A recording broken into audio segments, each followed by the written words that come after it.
और स्वागत है आपका भूतों की उस दुनिया में जहां चीखें भी डर के मारे चुप हो जाती है। यह है भूत की कहानी 33, एक ऐसा स्थान जहां हर रात एक नई रूह अपने डर की दास्तान सुनाने आती है।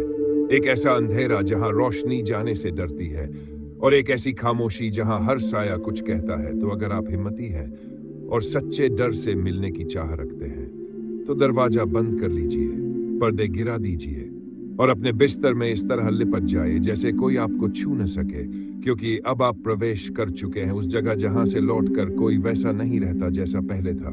सांसें धीमी कर लो, दिल की धड़कनें थाम लो, क्योंकि अब शुरू होती है सच्ची, डरावनी, रूहानी कहानी। भूत की कहानी 33 में, जहां डर सिर्फ कहानी नहीं, हकीकत है।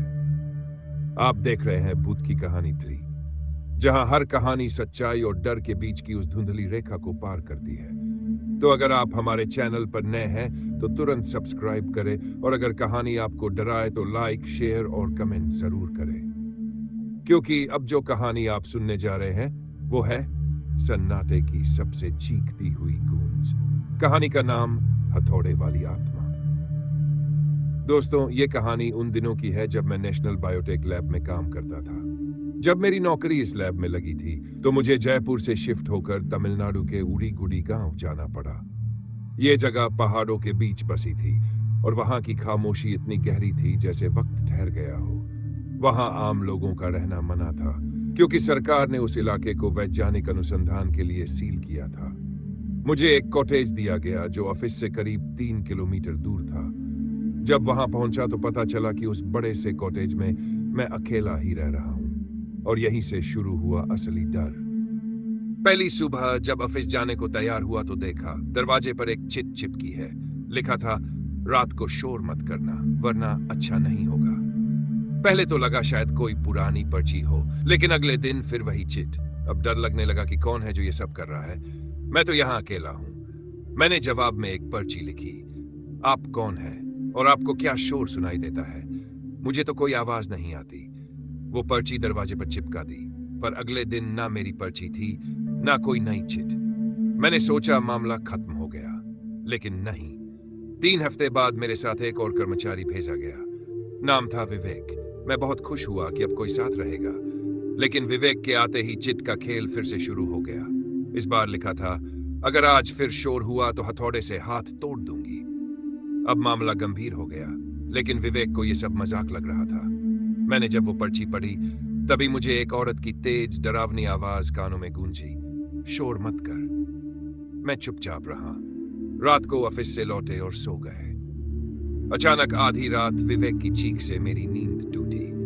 देखा वो बेड से गिरा पड़ा था और उसका हाथ खून से लथपथ था। डॉक्टरों ने कहा, ऐसे हाथ की हड्डी किसी भारी हथौड़े से ही टूट सकती है। मुझे पर्ची पर लिखा वो वाक्य याद आया, हथौड़े से हाथ तोड़ दूंगी। अगले दिन विवेक ने बताया, रात को दरवाजा खुद खुला और अंदर एक औरत आई। हाथ में बड़ा सा लोहे का हथौड़ा था।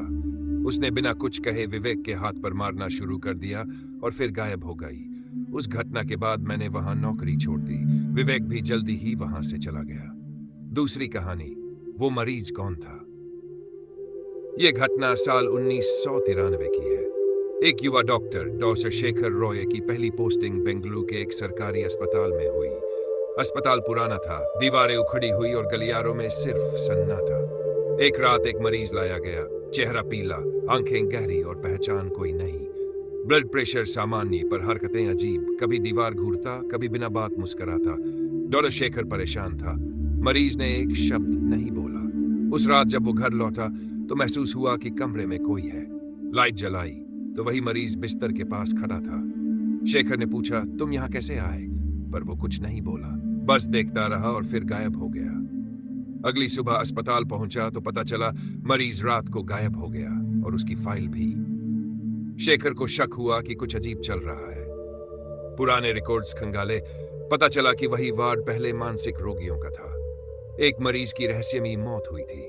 स्थानीय लोगों से पूछा तो एक बुजुर्ग ने बताया, यहाँ एक तांत्रिक मर चुका है जिसने मरने से पहले अपनी आत्मा को किसी शरीर में बांध दिया था। शेखर डरने लगा। फिर एक रात अस्पताल में फिर वही मरीज दिखा। उसने कहा, अब तुम मेरे हो गए हो। शेखर के पास दादी का दिया हुआ ताबीज था। उसने वही पकड़कर मंत्र पढ़ना शुरू किया। मरीज चीखा और धुएं की तरह गायब हो गया। उसके बाद डॉनर शेखर ने वह नौकरी छोड़ दी और बेंगलुरु से दूर चला गया।